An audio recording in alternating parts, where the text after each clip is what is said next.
हैं कि कुदरत की लाठी में आवाज नहीं होती, लेकिन जब पड़ती है तो बड़े बड़े सियासी ताज जमीन पर आ गिरते हैं।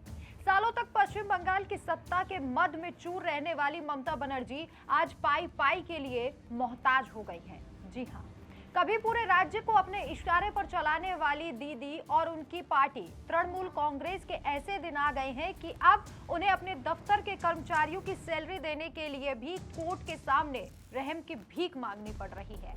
आलोचक कह रहे हैं कि बंगाल की जनता के साथ जो सालों तक हुआ, आज उसी की सजा भगवान ममता बनर्जी को दे रहा है। 440 करोड़ रुपए के खाते सीज, एम्ब्रियन जेट और अगस्ता वेस्टलैंड हेलीकॉप्टर की लग्जरी उड़ानों पर मनी लॉन्ड्रिंग का ब्रेक, और अब सुप्रीम कोर्ट के दरवाजे पर दैनिक खर्च के लिए गिड़गिड़ाती टीएमसी। आखिर कैसे अर्श से फर्श पर आ पहुंची ममता बनर्जी, हमारी इस खास रिपोर्ट में हम आपको बताएंगे। पश्चिम बंगाल की राजनीति में आज वो अध्याय लिखा जा रहा है जिसकी कल्पना शायद टीएमसी ने कभी सपने में भी नहीं की होगी। जो पार्टी कल तक केंद्र सरकार को ललकारती थी, आज उसी पार्टी के वकील सुप्रीम कोर्ट के कमरा नंबर में जाकर गुहार लगा रहे हैं कि साहब थोड़ा पैसा निकाल लेने दीजिए, कर्मचारियों को तनख्वाह देने के भी लाले पड़ गए हैं। ममता गुट की तरफ से पैरवी कर रहे वरिष्ठ वकील कपिल सिब्बल ने अदालत के सामने लाचारी का ऐसा रोना रोया जिसने हर किसी को हैरान कर दिया। कपिल सिब्बल ने कहा, हाईकोर्ट का फैसला गलत है। 3 प्रमुख खाते फ्रीज होने से पार्टी का कामकाज ठप हो गया है। हम अपने स्टाफ की सैलरी तक नहीं दे रहे।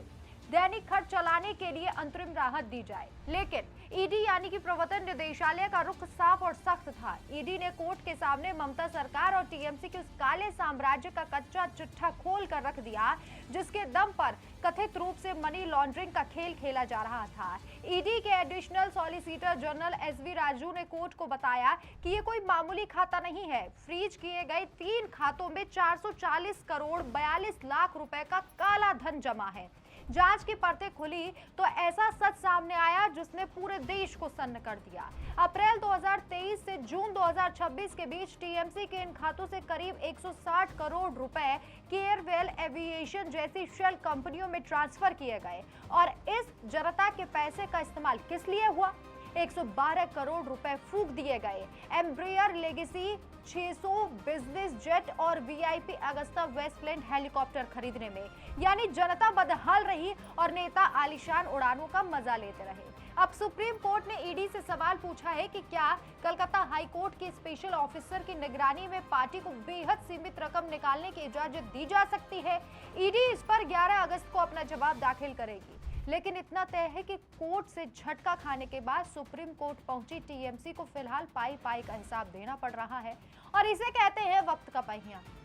जो ममता बनर्जी कभी किसी की सुनने को तैयार नहीं थी, आज उनकी पार्टी का दफ्तर सुप्रीम कोर्ट के अगले आदेश का मोहताज है। 11 अगस्त को अगली सुनवाई होगी जहां यह तय होगा कि टीएमसी को चपरासी की सैलरी देने के लिए भी बैंक से पैसा मिलेगा या नहीं। लेकिन बड़ा सवाल यह है कि राजनीतिक रसूख और आलीशान जेट विमानों का शौक पालने वाले पार्टी क्या अब अपनी ही बुनी वित्तीय अनियमितताओं के जाल में पूरी तरह फंस चुकी है? देश देख रहा है कि कानून के हाथ जब गिरेबान तक पहुंचते हैं तो कोई दीदी हो या दादा, बच पाना नामुमकिन होता है। तो आपको क्या लगता है कि ममता बनर्जी का आज जो ये हाल हुआ है, ये बंगाल की जनता के साथ जो अन्याय उन्होंने किया, इसी की सजा आज उन्हें भुगतनी पड़ रही है? आप अपनी राय कमेंट करके जरूर बताएं। हमारे चैनल को जरूर सब्सक्राइब कीजिए। देखते रहिए डिटेल न्यूज इंडिया। नमस्कार।